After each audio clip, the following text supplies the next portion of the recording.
К весне 1918 года на Петропавловской железнодорожной станции стояло 3 состава с вооруженными чехословаками, которые двигались по Транссибирской магистрали на Дальний Восток.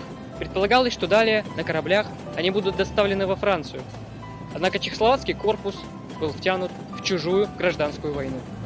В результате мятежа чехословацкого корпуса в Петропавловске была свергнута советская власть, провозглашенная осенью 1917 года. Чехи и белогвардейцы захватили город, а членов Совета депутатов арестовали и через неделю расстреляли в Пятом Лагу, расположенном в 20-м микрорайоне. В числе расстрелянных в Пятом Лагу была одна из первых революционерок города, молодая коммунистка Настя Прокопичева, памятник которой стоит в сквере за драматическим театром имени Погодина. Скульптура героини событий тех лет была воздвигнута в 1966 году известным городским скульптором Иваном Ивановичем Масловым. Как с личностью героини, так и с памятником связан ряд местных легенд. Например, что в букете незабудок в руках скульптуры спрятана записка Насти, адресованная ее маме.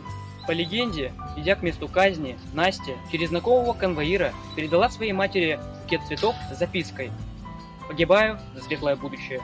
Смерть встречу без страха».